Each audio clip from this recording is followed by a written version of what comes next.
আপনি কি কল্পনা করতে পারেন 20 বিলিয়ন ডলারের একটি ভাসমান শহর, যা আমেরিকার গর্ব, তাদের সুপার পাওয়ার ইমেজের প্রতীক, মাত্র কয়েক মিনিটের মধ্যে সাগরের অতল গভীরে তলিয়ে যাচ্ছে? দর্শক, ইতিহাস বদলানোর প্রস্তুতি প্রায় শেষ, আর এই পরিবর্তনের কেন্দ্রবিন্দুতে দাঁড়িয়ে আছে ইরান। দেখুন, আমরা সচরাচর যা দেখি জিওপলিটিক্স, তার চেয়ে অনেক গভীরের খেলা। গত কয়েকদিন ধরে মধ্যপ্রাচ্যের আকাশে বাতাসে বারুদের গন্ধ, কিন্তু এবার আর কোনো লুকোছাপা নেই। ইরান সরাসরি চ্যালেঞ্জ ছুড়ে দিয়েছে, এবং এই চ্যালেঞ্জ কোনো সাধারণ হুমকি নয়। বর্তমানে ইরানের বিভিন্ন শহরের রাস্তায় রাস্তায় এখন বিশাল সব ব্যানার ঝুলছে। সেখানে স্পষ্ট ভাষায় আমেরিকাকে সতর্ক করা হয়েছে। আমেরিকা তাদের সর্বাধুনিক aircraft carrier USS Abraham Lincoln নিয়ে এখন খুব চিন্তিত। ওদিকে চীন কেন এই ঘটনাতে আড়ালে বসে মুচকি হাসছে? আর নিজেদের ঘর সামলাতে না পারা ব্রিটেন কেন আবার এই আগুনের মধ্যে ঝাঁপ দিতে চাইছে? আজকের এই প্রতিবেদনে আমরা ইমোশন নয়, হার্ড ফ্যাক্টস এবং লজিক দিয়ে এই পুরো ছকটা বোঝার চেষ্টা করব। তাহলে সবার আগে আসি ওই ব্যানারগুলোর কথায়, যা এখন ইরানের বিভিন্ন শহরের রাস্তায় রাস্তায় ঝুলছে। দেখুন, আন্তর্জাতিক রাজনীতিতে সিম্বলিজম বা প্রতীকী ভাষা খুব গুরুত্বপূর্ণ। ইরান সম্প্রতি তাদের বড় বড় শহরগুলোতে যে ব্যানার টাঙিয়েছে, সেখানে একটা লাইন লেখা আছে, যা আক্ষরিক অর্থেই হাড় হিম করা। ইংরাজিতে যাকে বলা হয়, if you show wind you will reap the whirlwind, অর্থাৎ তুমি যদি বাতাস বোনো তবে তোমায় ঝড় কাটতে হবে। সহজ বাংলায় এর মানে কি জানেন?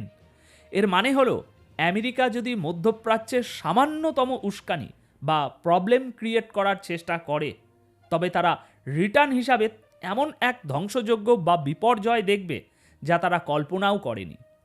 ব্যানারগুলোর গ্রাফিক্স বা ছবিগুলো যদি ভালো করে খেয়াল করেন, দেখবেন সেখানে দেখানো হয়েছে আমেরিকার ওই যুদ্ধজাহাজ আব্রাহাম লিঙ্কন, যা ধোঁয়ায় আচ্ছন্ন, ধ্বংস হয়ে যাচ্ছে।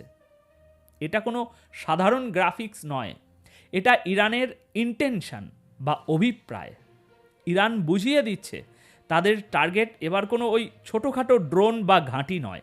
তাদের চোখ এবার সরাসরি রাঘব বোয়ালের দিকে, আর এই রাঘব বোয়াল হলো আমেরিকার এয়ারক্রাফট ক্যারিয়ার। দেখুন, আমেরিকা এতদিন ধরে একটা সাইকোলজিক্যাল গেম খেলে এসেছে। যখনই কোনো দেশকে ভয় দেখানোর দরকার হয়, তারা বলে, আমাদের কাছে এয়ারক্রাফট ক্যারিয়ার আছে, আমরা এয়ারক্রাফট ক্যারিয়ার পাঠাচ্ছি। এই ক্যারিয়ারগুলো হলো আমেরিকার অহংকারের প্রতীক। তারা ভাবে 100টা যুদ্ধ বিমান নিয়ে যখন এই ভাসমান দুর্গ সাগরে ভাসবে, তখন পৃথিবী ভয়ে কাঁপবে। কিন্তু এবার প্রকৃতি হয়তো অন্য কিছু ভেবে রেখেছে। ইরানের এই ব্যানারগুলো বলছে তারা এই অহংকারকেই ধুলোয় মিশিয়ে দিতে প্রস্তুত। এখন প্রশ্ন হলো, ইরান কি আসলেই আমেরিকার এয়ারক্রাফট ক্যারিয়ার ডোবাতে পারবে, নাকি এটা শুধু কথার কথা? আসুন টেকনিক্যাল দিকটা দেখি। দর্শক, ইরান এবার এমন এক অস্ত্র ব্যবহারের ইঙ্গিত দিচ্ছে, যা তারা আগে কখনো ব্যবহার করেনি। সেটা হলো হাইপারসনিক মিসাইল। আপনারা যারা সামরিক খোঁজখবর রাখেন, তারা জানেন হাইপারসনিক মিসাইল শব্দের চেয়ে 5 থেকে 20 গুণ বেশি গতিতে ছুটতে পারে। মানে চোখের পলক ফেলার আগেই টার্গেট শেষ। আমেরিকার এয়ারক্রাফট ক্যারিয়ার যেমন ইউএসএস আব্রাহাম লিঙ্কন নিঃসন্দেহে শক্তিশালী, কিন্তু মনে রাখবেন, এটা শেষ পর্যন্ত একটা জাহাজ, জলে ভাসমান একটা টার্গেট।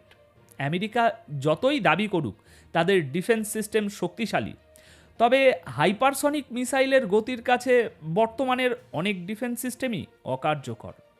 ইরানের কাছে আছে ফাতা-1, ফাতা-2 মতো হাইপারসনিক টেকনোলজি। যদি 20 বিলিয়ন ডলারের এই আব্রাহাম লিঙ্কন ক্যারিয়ারে একটা হাইপারসনিক মিসাইল হিট করে, তবে সেটা শুধু একটা জাহাজডুবি হবে না, সেটা হবে আমেরিকার সুপার পাওয়ার স্ট্যাটাসের মৃত্যু ঘণ্টা।